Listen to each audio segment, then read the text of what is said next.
Bismillahirrahmanirrahim. Assalamualaikum warahmatullahi wabarakatuh. Alhamdulillahirabbil alamin wa bihi nasta'inu ala umurud dunya waddin wa ala alihi wa sahbihi ajmain. Amma ba'd. Alhamdulillah, puji syukur kehadirat Allah Subhanahu wa taala atas nikmat yang telah diberikan kepada kita semua, terutama yaitu nikmat iman, nikmat Islam, yang alhamdulillah dengan nikmat iman dan Islam itu kita sampai saat ini masih diteguhkan dalam keimanan kita kepada Allah, yaitu bertauhid kepada Allah Subhanahu wa taala dengan sesungguh-sungguhnya.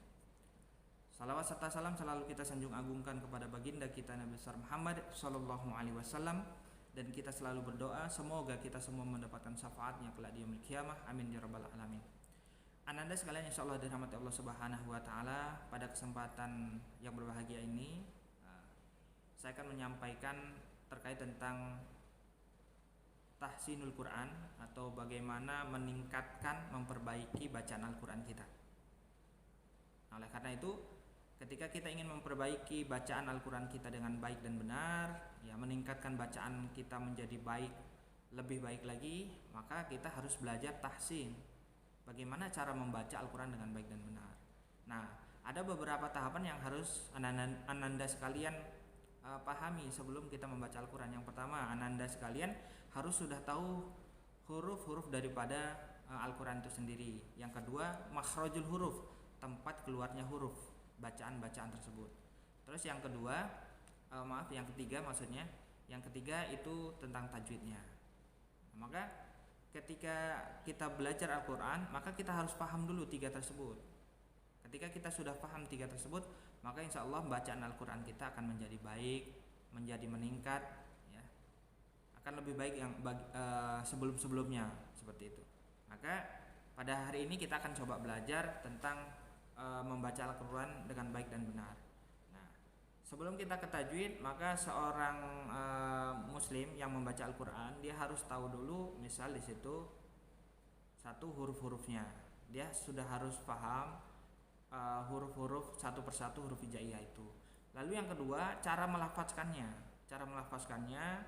huruf-huruf tersebut, maka harus bisa membedakan, misal antara huruf alif dan ain, antara huruf ha dan kha, ya, antara huruf ta dan to.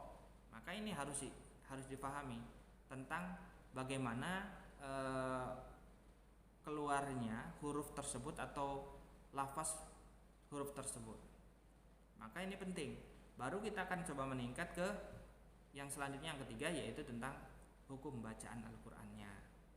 Maka ketika kita membaca Al-Qur'an tanpa hukum bacaan Al-Qur'an dengan baik dan benar, atau tajwidnya yang tidak benar, maka bacaan akan menjadi salah, ya.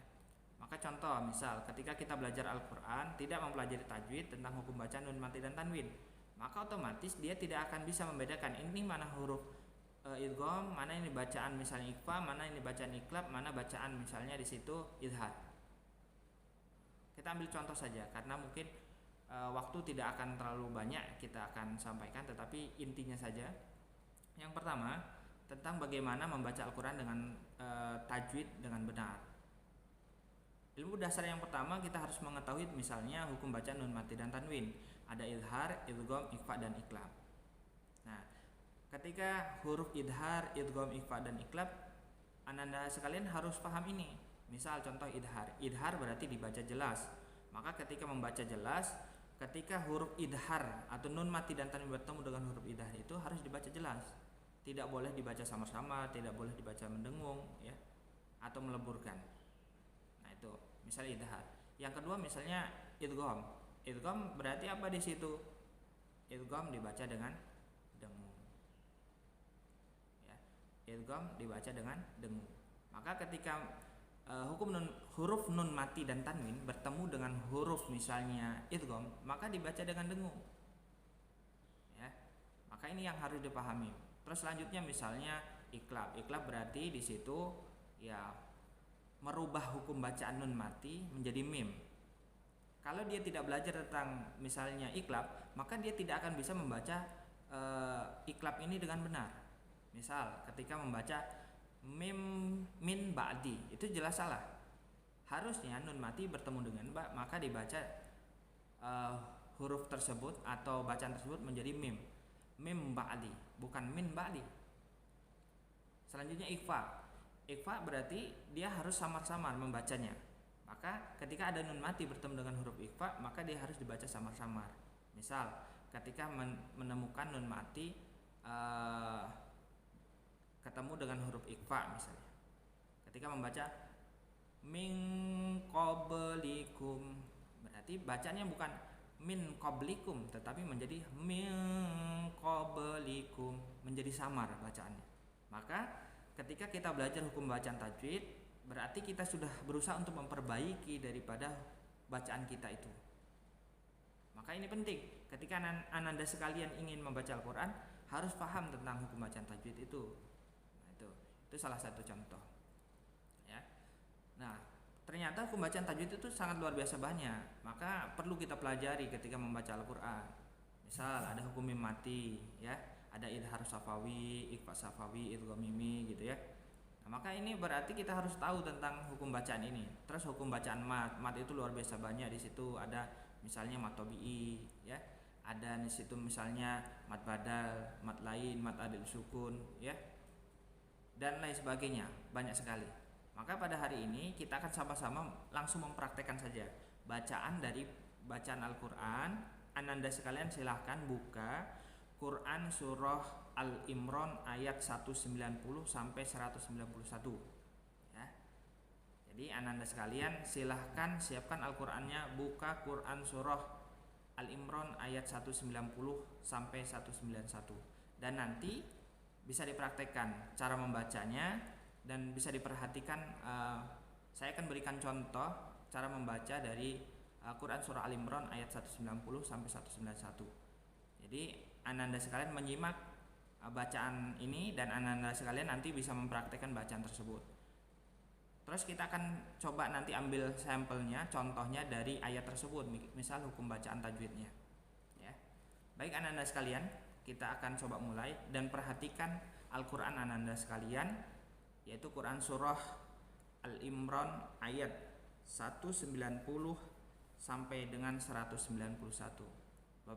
Saya akan bacakan terlebih dahulu dan ananda sekalian perhatikan, nanti baru kita bahas satu persatu.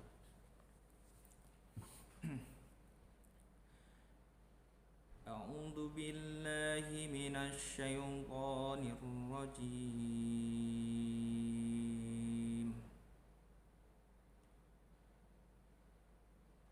Bismillahirrahmanirrahim.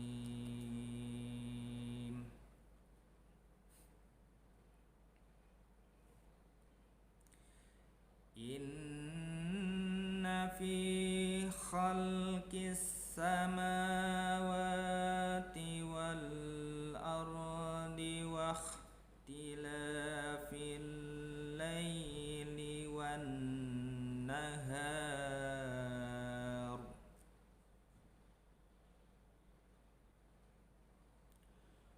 wa ikhtilafil laili wan nahari la ayatin li ulil albab.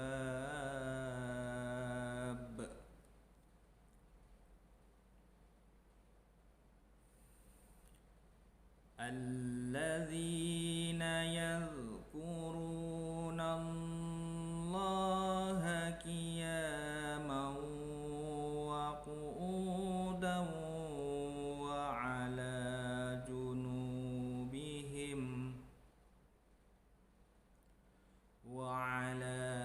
junubihim wa yatafakkaruna fi khalqis samawati wal ard. Rabbana ma khalaqta hadza batila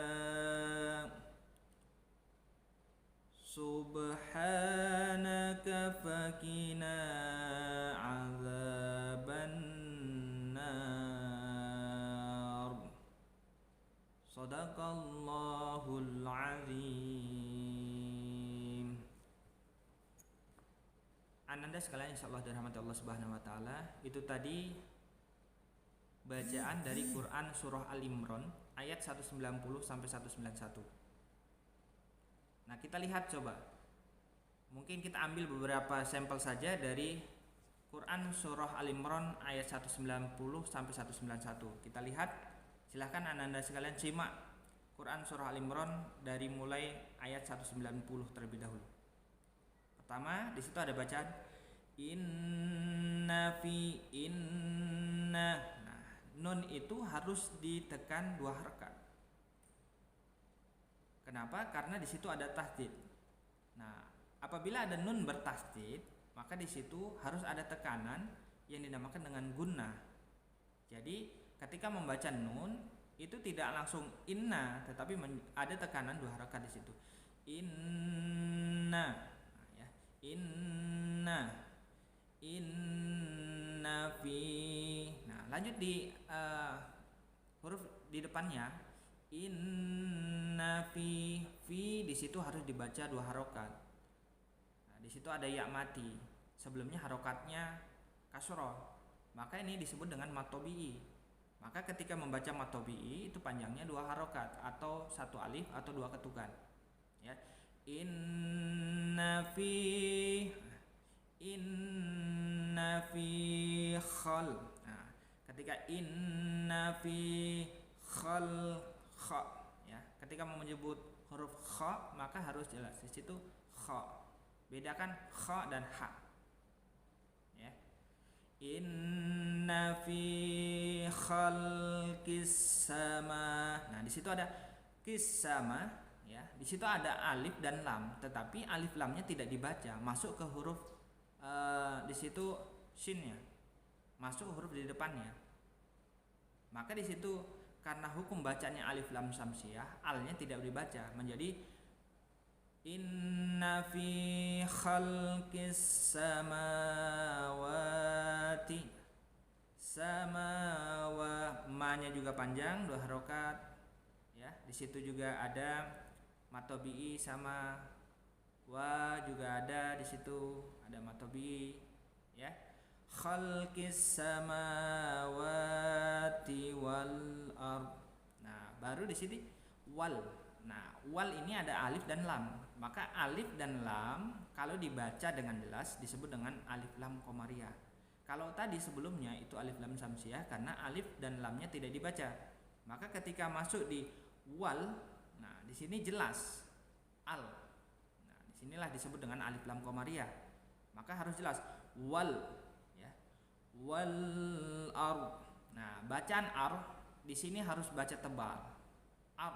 Karena di sini wal ar itu ro-nya, ya. Dikatakan hukum ro ada namanya, ya. Di situ ada tafhim. Ya. Ada tafhim, ya. Hukum bacaan ro disebut dengan tafhim, maka dibaca tebal. Wal ard. Nah, ini ketika membaca hukum bacaan tafhim, hukum ro. Selanjutnya wallahnya juga harus dibaca panjang 2 harakat. Wallahu ala. Wallah di situ juga dibaca tebal karena di situ ada hukum lam jalalah. Lafaz Allah disebut dengan apa? Disebut dengan lam jalalah tafhim. Juga tebal. Jadi bacanya wallah. Ya, tebal. Wallahu ala kulli syai'. Ala la juga harus dibaca panjang. Jadi jangan sampai kurang dari 2 harakat ketika membaca ala. Wallahu ala kull. Lam di situ ada tasjid juga ada tekanan. Kulli syai'in syai'. Nah, ketika membaca syai' maka di sini bacanya harus mad lain. Karena ya sebelumnya harokatnya fathah. Syai' ala kulli syai'in qadir. Nah, ketika membaca ala kulli syai'in qadir, ketika membaca syai'in, nah ada tanwin bertemu dengan huruf qaf. Maka ketika tanwin bertemu dengan qaf, dia dibaca menjadi samar. Maka inilah yang disebut dengan ikhfa. Ya. Kita ulangi. Wallahu ala kulli syai'in qadir. Nah, ketika syai'in qadir, ketika membaca syai'in salah. Maka di situ syai'in qadir menjadi bacaan samar-samar. Ya. Nah, inilah yang disebut dengan ikhfa. Syai'in qadir. Nah, di akhir di situ ada ya sukun, ya. Ya sukun. Nah, ya sukun ini ada qadi, di itu harusnya hukum bacaan matobi, tetapi karena disukunkan di akhir, maka disebut dengan mad harid lisukun. Jadi panjangnya di sini 3 sampai dengan 6 harokat. Jadi ketika membaca di akhir, maka bacaannya harus panjang. Ya, 3 sampai dengan misal 6 harokat. Ya. Wallahu ala kulli syai'in qadir. Jadi itu anak-anak sekalian, gambaran sedikit tentang bagaimana kita membaca Al-Quran dengan baik dan benar. Harus mengetahui satu, makhrajul huruf, tempat bagaimana pengucapan huruf itu. Yang kedua, kita harus mempelajari hukum bacaan tajwid, karena di situ ada beberapa perubahan yang kita harus ketahui. Yang tadinya huruf nun mati bertemu dengan qaf, itu misalnya in menjadi ing, ya.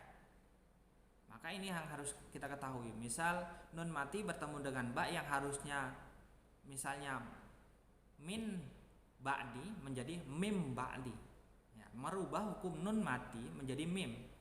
Jadi nun matinya tadi bukan menjadi min, menjadi mim. Nah, itu salah satu contoh tajwid yang diterapkan di dalam Al-Quran. Maka kita harus tahu terlebih dahulu tentang bagaimana cara membaca Al-Quran dengan baik dan benar melalui satu, makhrajul huruf, kedua, tajwid yang kita harus perbaiki dan kita harus pelajari, baru kita terapkan di Al-Quran. Nah, ini cara membaca Al-Quran baik dan benar. Mungkin itu anak-anak sekalian.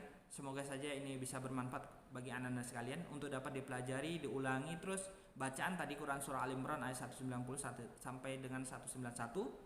Semoga saja anak-anak sekalian bisa membaca Al-Quran dengan baik dan benar. Pelajari tajwid, beli buku tajwidnya, ya. Di situ coba dibaca, kalau kurang paham ditanyakan kepada gurunya, ya, untuk dapat dibahas dan lain sebagainya, sehingga kita paham bagaimana membaca Al-Quran itu dengan baik dan benar. Tidak hanya sekedar membaca, bisa membaca, tetapi membacanya dengan baik dan benar. Tentunya dengan kaidah tadi, cara membacanya, makhrajul hurufnya, dan tajwidnya. Mungkin itu anak-anak sekalian, semoga bermanfaat. Bapak Iri, Assalamualaikum warahmatullahi wabarakatuh.